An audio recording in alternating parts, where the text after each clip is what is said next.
don't know who motherfucking representing it here tonight.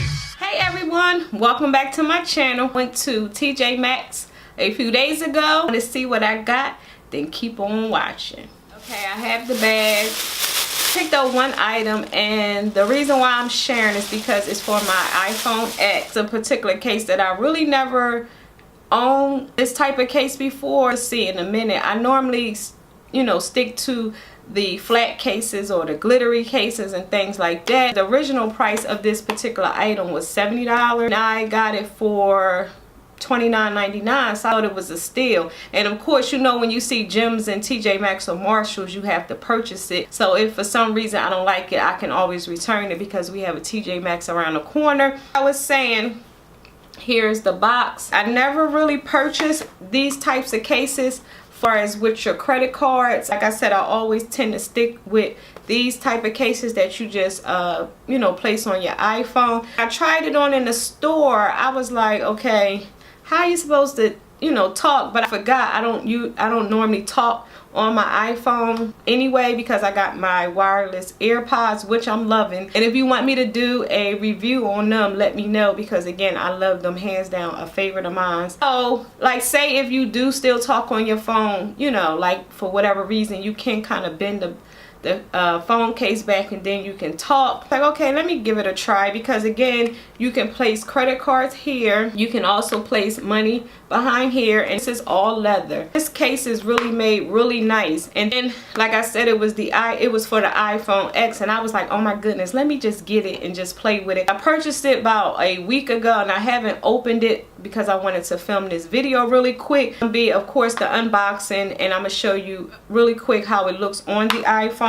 I'm still loving my iPhone X. The phone, I prefer really not to have a case, but this phone is really slippery at times. I'm turning my iPhone off for the sake of the video. It's your iPhone. It does add a little bit of weight, but it's like a good weight, if you know what I mean. It's not too heavy and it's not too light. So yeah, what I'm gonna do is I'm gonna grab a couple of cards just so you can see how the cards fit. I think I have cash on me where I can show you how the cash looks slipped in, you know, tucked in on the side. So let me gather everything and then I'll be right back. I grabbed a few loyalty cards just to show you how it looks, and then I grabbed some cash and show you how everything fits.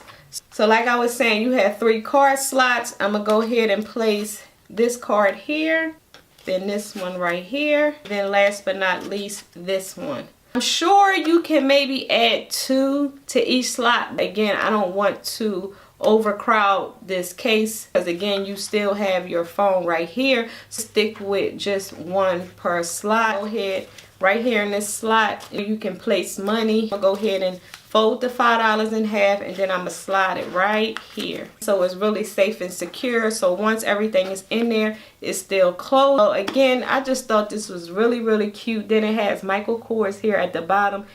Like I said, I thought this was a really good deal, you guys. Really purchased these type of cases because I just always thought it was bulky and it was like awkward to walk around and, you know, talk on your phone with your phone in a case. And with me having the wireless AirPods, I don't normally hold my phone to my ear anymore anyway. So far, like I said, this is the first time I'm actually using it because again, I saved this for this particular video. If you want me to do a updated video on this particular item, if I'm still loving it, did I return it or what, just give this video a big thumbs up. Before you go, don't forget to hit that subscribe button. Also, give this video a big thumbs up. Until next time, I will talk to you later. Bye.